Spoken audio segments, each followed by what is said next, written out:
درود عزیزان. این روزا خیلی در مورد آزمون پیتی کور میپرسیم و بسیار براتون چون جدید هستش گنگ است. به خاطر همین به سوالات شما گفتیم با حضور آقای سروش اذانی، مدیر و مؤسس ایلیا انگلیش اکادمی در خدمتتون باشیم و بتونم به سوالات شما جواب بدم به عنوان یک شخص متخصص. بفرمایید. سپاسگزارم. مرسی. درود و احترام به همگی عزیزانی که این ویدیو رو تماشا میکنن. سروش اذانی هستم، مدیر و مؤسس ایلیا انگلیش اکادمی در ونکوور کانادا.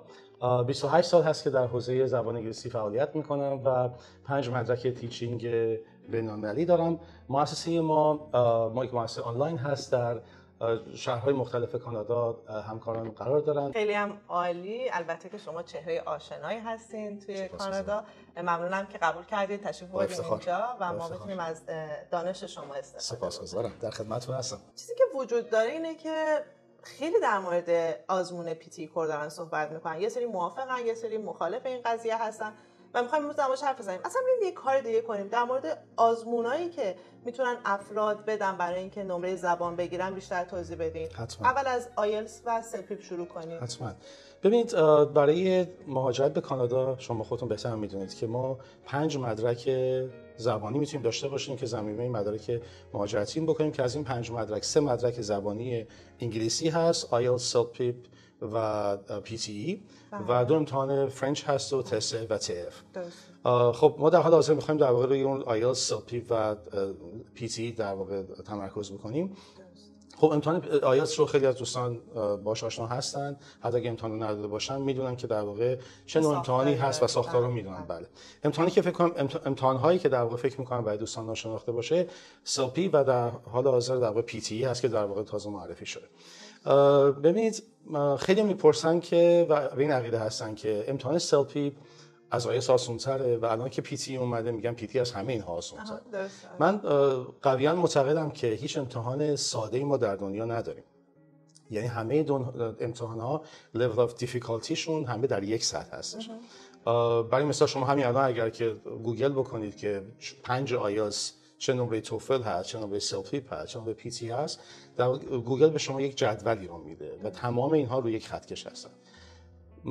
چه چیزی رو اینها از هم متمایز میکنه امتحان‌ها رو این هستش که و اینکه چرا بعضی فکر میکنن که سلپیپ آسان‌تر هست، دلیل این هستش که نوع امتحان گرفتنش به مراتب میتونم بگم که شدنی‌تر و هموارتر هست برای دانشجوها، ولی در لحاظ level of difficultyشون هیچ فرقی با هم دیگه نمیکنن. اصولا هیچ امتحان ساده‌ای در دنیا نمیاد. پس چرا میگن آسان‌تره؟ به خاطر اینکه به نظر من خیلی شدنی‌تره، یعنی خیلی مدل امتحان گرفتنش اون سختی و دشواری و پیچیدگی سوال‌های آیلتس رو واقعا نداره. یعنی اونطوریه میگین که مثلا یه نفری میخواد از یه نمره زبانی گاهن مثلا 6.5 میخواد الان به خاطر اینکه امتیاز اکسپرسنتریش برسه یا هر کدوم میخواد به عددهای بیشتر برسه، میگین شدنی‌تره که به این عددا برسه. به مراتب میگین اینجوری میگن آسون. ببینید، من در واقع در مورد هر کدوم از این امتحانات توضیح خواهم داد، ولی ما در آیلتس در لیسنینگ و ریدینگ 11 کوئسچن تایپ داریم. درسته. و خب دوستان فکر کنم باهاش آشنا باشن و اسمش حداقل شنیده باشن. ما برای هر کدوم از این کوئسچن تایپ ها یک استراتژی داریم. خب طول میکشه در واقع شما اگه بخواید نیم بند اسکور در آیلتس بالا بیاین و بخواید رو تک تک این استراتژی ها توی لیسنینگ و ریدینگ کار بکنیم، حالا سختی و اون در واقع چالنجی که برای رایتینگ وجود داره به جای خود به مراتب میتونم بگم که دشوارتره تا در سلپیپ. ما در سلپیپ فقط یک مدل کوئسچن تایپ داریم و مالتیپل چویس هست. یعنی همه سوالا اینجوری 4 گزینه‌ای همه 4 گزینه‌ایه. در واقع تستی هستش. ولی خب ما در آیلتس در لیسنینگ و ریدینگ بچه‌ها باید بنویسن و 11 کوئسچن تایپ داریم و هر کدوم اینها در واقع استراتژی خاص خودشون دارن. ببینید، در واقع میخوام فحوای کلام این هست که کانادا اومده یک امتحانی رو طراحی کرده و این سلپی دقیقاً بله. این امتحان در واقع کاملا بیس این امتحان کاملا کانادایی هست. اومده یک امتحانی رو در واقع طراحی کرده و خیلی غیر مستقیم میگه که خب بیاین امتحان خودم رو بدین. یعنی در واقع شما اگه میخواین اینجا PR بشین یا برای سیتیزنشیپی اقدام بکنید، این امتحان رو بدید و در واقع خب به مراتب در مدت زمان کمتری با هزینه کمتری بتونید که هم دورش رو بگذرونید هم امتحانش رو بدین. یه چیز دیگه هم من بگم توی سلپیپ، چون این تجربه من هستش، فکر کنم سلفی بذاره ملموس‌تر هم هست با دنیای واقعی که داریم زندگی می‌کنیم. اصلا همینطوره. اصلا ببین به سوالای سلفی اگه دقت بکنید در تمامی لیسنینگ، ریدینگ، رایتینگ و اسپیکینگ سوال‌ها حتی لیسنینگ مثلا در مورد استنلی پارک هست یا در مورد سی ان تاور تو تورنتو هست یا مثلا تمامی هر آنچه که هست در مورد کالچر و خود جغرافیا و محیط و مردم کانادا هستش.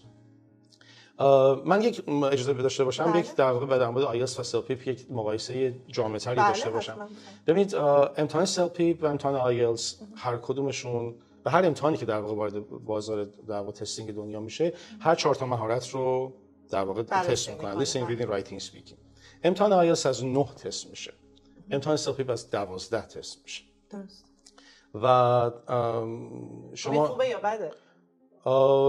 فرقی نمیکنه. نه فرقی نمیکنه در واقع در طور کلی، ولی خب اشل های در واقع سکورینگشون کاملا با هم دیگه فرق میکنه. الان مثلا در پی تی پرسیدین، پی تی از 90 هستش. خب یا سلف توفل رو میدونین که دیگه از 120 هستش. و اشل های نمره ها اینا با هم دیگه فرق میکنه. در مورد آیلتس خب در واقع چیز چالنجی که خیلی روزا وجود داره این هستش که بچه‌ها برای رایتینگ معمولا خیلی نگرانن و میگن اگزمینر نمره نمیدن و معمولا نمره کمی میگیرن و چالش برانگیزترین سکیل در آیلتس رایتینگ هستش. و خب میدونین که 2 تا حالت داره شما میتونید امتحان بدین. یا میتونید کامپیوتر دلیورد امتحان بدین آیلتس رو که در 5 روز نتایجتون اعلام میشه، یا اینکه پیپر بیس امتحان بدین که 13 روز در واقع زمان خواهد برد. همه چیز روی کاغذ هست و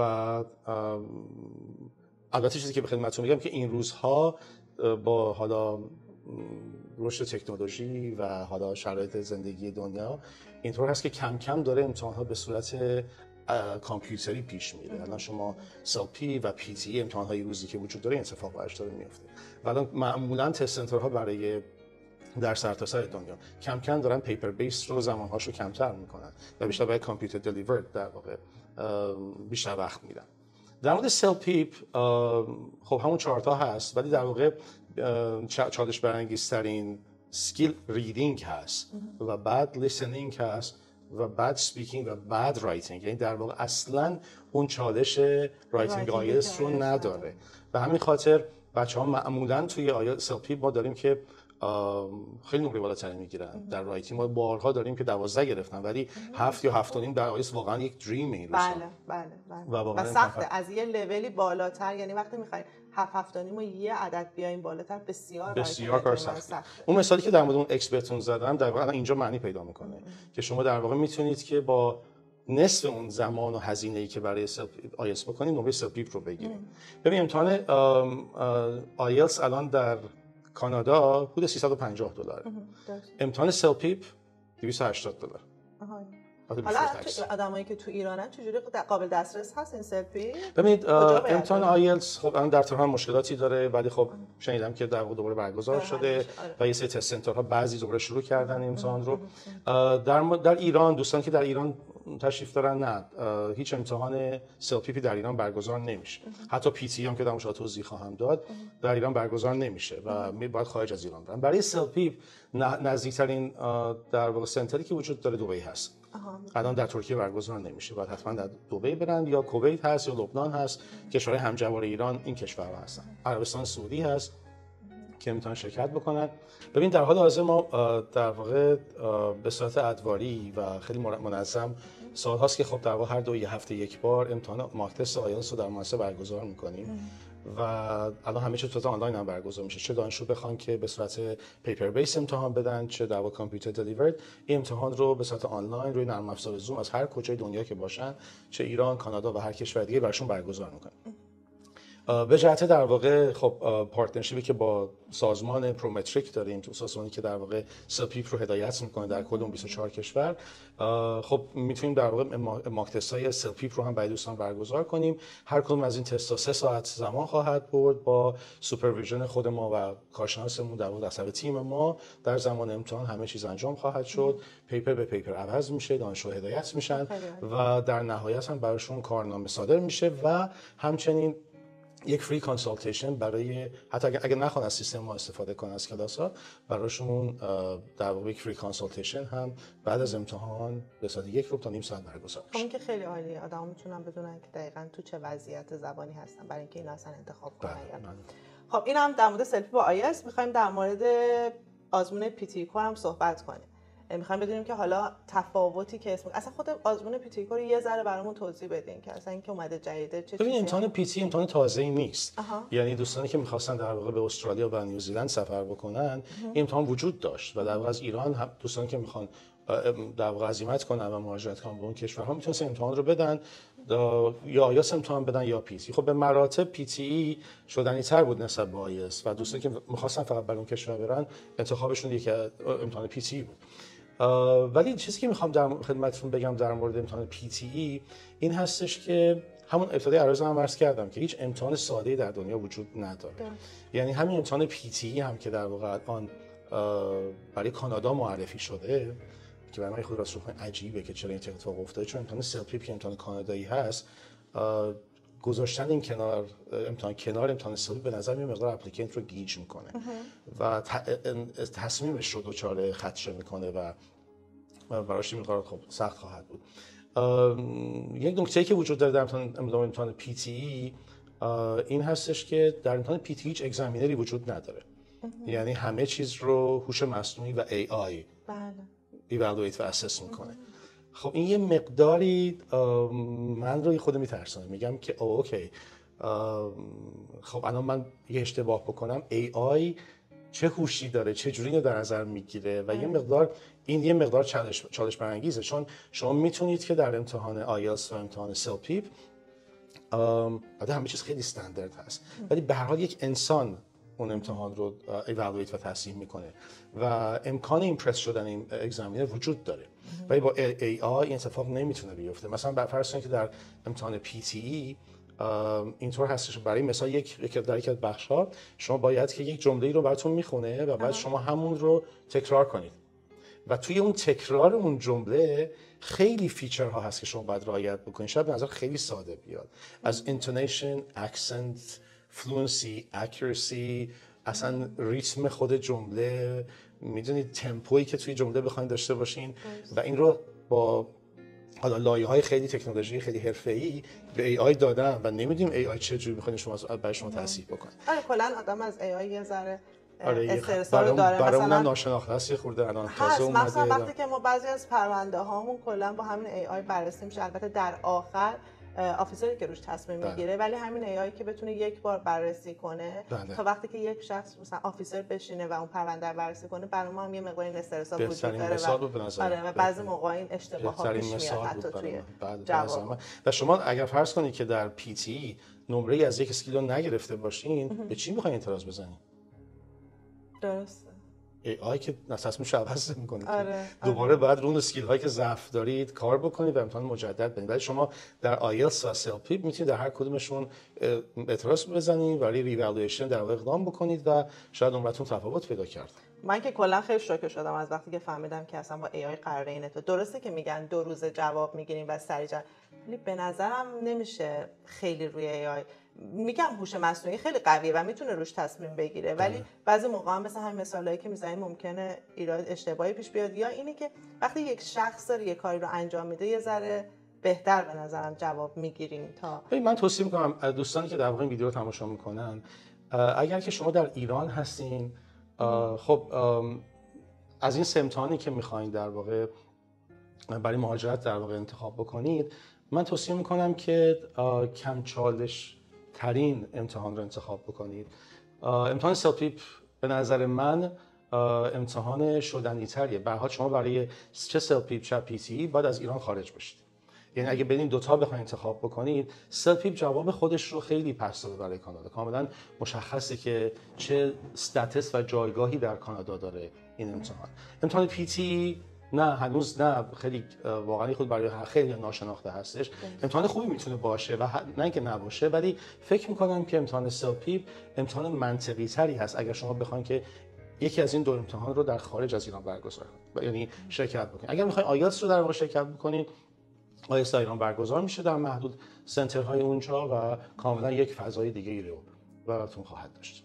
البته اینو میدونین که شاید امروز یه عده زیادی اصلا با سلفی آشنا بشن. بله. شاید خیلی‌ها تو ایران اصلا این سلفی رو نمی‌شناسن. یعنی بیشترین چیزی که من با افرادی که من بهشون معرفی می‌کنم، مخصوصا برای کسایی که برای پروگرام‌های اقامتی هستن، اکسپرس انتری، جاب آفرها، حتی اونایی که از آیلتس جنرال قرار بود تو پروگرامشون استفاده کنی میتونن از این سلفی استفاده کنن و خیلی‌هاشون نمی‌شناسن چون به هر حال دولینگو و آیلتس تو ایران تا یه حدی برگزار می‌شده، براشون یه ذره ناشناخته‌تر هست. شاید اگر بشناسنش ببینن که بهتر میتونن اصلا ازش جواب بگیرن. نگاه جان، ما چیز داریم، ما در صفحاتی داریم در تلگرام و اینستاگرام که در واقع وبینارهای مختلفی رو برگزار کردیم با خود سازمان سلپیپ که بین من بود و ترینر اول در واقع مؤسسه پرومتریک که متولی امتحان سلپیپ هست در عرض خدمتتون عرض کردم. خب خیلی عالیه، چون من میتونم که آشنا همه اینا رو بشن. از زیر در واقع ملاحظه بکنید، لینک های یوتیوبشون موجود هست در صفحه تلگرام ما. حتما این لینک ها رو بهم بدین که من توی این پست حتما که برای بیشتر آشنا بشن و ما خودمون هم در مؤسسه به صورت ادواری وبینارهایی رو هر دو ماه یک بار معمولا برگزار می‌کنیم و برای دوستانی که میخوان تازه وارد در واقع آشنا بشن با این امتحان و از هر کجای دنیا که میخوان اقدام بکنن برای مهاجرت به کانادا این کار رو انجام بدیم. وبینار جدیدی رو برای آیلتس در حال حاضر در واقع برنامه‌ریزی داریم که اون هم در صفحات اجتماعیمون اعلام خواهد شد و میتونید از اونها هم استفاده بکنید. خیلی هم عالی، واقعا مرسی از تمام اطلاعاتتون استفاده مرسی از شما. کردیم. مرسی از شما. مرسی از شما که تشریف آوردین اینجا هستیم و اینکه جوابگوی افرادی بودین که می‌خواستن در مورد این مسائل بیشتر بدونن. مرسی از شما که برنامه رو دیدین و من همه لینک هایی که توی این مصاحبه در موردش صحبت کردیم و زیر این پست منشن می‌کنم. باز اگه سوال داشتین میتونین کامنت کنین و حتما بهتون جواب من یه جمله در آخر می‌خوام بگم داشته باشم. خطاب به دوستانی که در واقع این ویدیو رو تماشا می‌کنن. ببینید به عنوان کسی که خب سالها در این بیزنس هست و این محیط رو و محیط اینجا رو کاملا حس کرده و با دانشجوی زیادی هم ارتباط داره، خیلی دوستانه و برادرانه میخوام بهتون توصیه کنم که تا جایی که میتونید قبل از مهاجرتتون به کانادا در هر کجای این دنیا که قرار دارید، در هر کشوری که هستید، زبان بخونید. فقط انگلیسی بخونید. تا جایی که میتونید حتی یک روز تقویت انگلیسیتون در خارج از کانادا و قبل از مهاجرتتون به پیشرفتتون در کانادا بسیار کمک میکنه. دقیقاً همینطوریه که میفرمایید. واقعا حتی کسی که اگر آدم متخصصی توی کاری باشه بیاد اینجا، اگر نتونه ارائهش کنه و نتونه زبان بدونه، اینه باید ندونه، نمیتونه خودش رو پروموت کنه. و یه چیز دیگه ای که وجود داره اینه که اینجا زبان خوندن خیلی پرایسی هم هست، یعنی خیلی نسبت به ایران بخوایم مقایسه کنیم. اگه بخوایم پول ایران حساب بکنیم، بله اگه یعنی اینجا حساب بکنیم، نه اینجا که نه اینجا نه، ولی اونجا باز میتونن یکم خودشون رو بهبود بدن، بعد اینجا بتونن بیشتر یاد بگیرن. ممنونم از شما. روزتون خوش. مرسی. خدا نگهدار همگی. خدا نگهدار.